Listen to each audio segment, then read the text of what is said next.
Sir ಈ ಕಡೆ ಬರ್ರಿ ಹುಡ್ರಿ ಎಲ್ಲ. ಇದಕ್ಕೆ ಏನಂತ ಹೇಳ್ತೀವಪ್ಪ ಅಂತಂದ್ರೆ ನಾವು ಫೈರ್ ಎಕ್ಸ್ಟಿಂಗ್ವಿಷರ್ ಅಂತ ಹೇಳ್ತೀವಿ.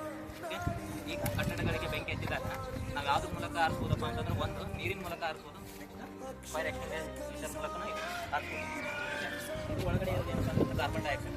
ಇವಾಗ ನೋಡ್ರಿ ನಾವು ಉಸಿರಾಡ್ತೀವಿ, ಒಳಗಡೆ ಬರೋದು ಆಮ್ಲಜನಕ, ಹೊರಗಡೆ ಬರೋದು ಕಾರ್ಬನ್ ಡೈಆಕ್ಸೈಡ್. ಯಾವುದಾದ್ರೂ ಒಂದು ದೀಪ ಹಚ್ಚಿದಾಗ ದೀಪ ಆರಿಸ್ರಿ ಅಂತ ಕೂಡ ಏನು ಮಾಡ್ತೀವಿ, ಊದಿ ನೋಡಿ, ಊದಿದಾಗ ಆರಿಸಲ್ಲ ಅಂದ್ರೆ ಅಲ್ಲಿ ಏನು ಯೂಸ್ ಮಾಡಿದ್ರೆ ನೀವು ಕಾರ್ಬನ್ ಡೈಆಕ್ಸೈಡ್. ಅದೇ ಕಾರ್ಬನ್ ಡೈಆಕ್ಸೈಡನ್ನು ಇದ್ರ ಒಳಗಡೆ ಏನು ಮಾಡಿರ್ತಾರಪ್ಪ ಅಂತಂದ್ರೆ ತುಂಬಿರ್ತಾರೆ. ಓಕೆ, ಇವಾಗ ಮನುಷ್ಯರಿಗೆ ಬೆಂಕಿ ಹಚ್ಚಿದಾಗ ಮತ್ತೆ ಇದರಿಂದ ಆರಿಸಂಗಿಲ್ಲ. ಮನುಷ್ಯರಿಗೆ ಬೆಂಕಿ ಹಚ್ಚಿದಾಗ ಅದಕ್ಕೆ ಆದಂಥ ಒಂದಿಷ್ಟು ಇದಾವೆ, ಏನಪ್ಪ ಕಂಬಳಿ ಮೂಲಕ ಆರಿಸ್ಬೋದು.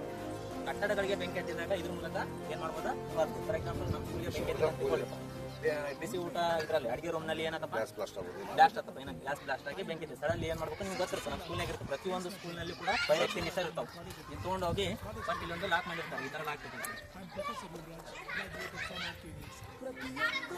ಈ ಥರ ಲಾಕ್ ಇರುತ್ತೆ. ಈ ಲಾಕನ್ನು ಫಸ್ಟ್ ತೆಗಿಬೇಕು. ತೆಗೆದಿನ ಮೇಲೆ ಏನು ಮಾಡಬೇಕು, ಈ ಪೈಪನ್ನು ಎಲ್ಲಿ ಬೆಂಕಿ ಹತ್ತಿರ್ತದೆ ಆ ಕಡೆ ಮುಖ ಮಾಡಿ ಇಟ್ಟಿರ್ಬೇಕು. ನೆಕ್ಸ್ಟ್ ಜಸ್ಟ್ ಈ ಥರ ಅರ್ಥ ಆಯ್ತಾ? ಅದೇನು ಮಾಡ್ತಾ ಬೆಂಕಿ ನಾಚಿಬಿಡ್ತದೆ.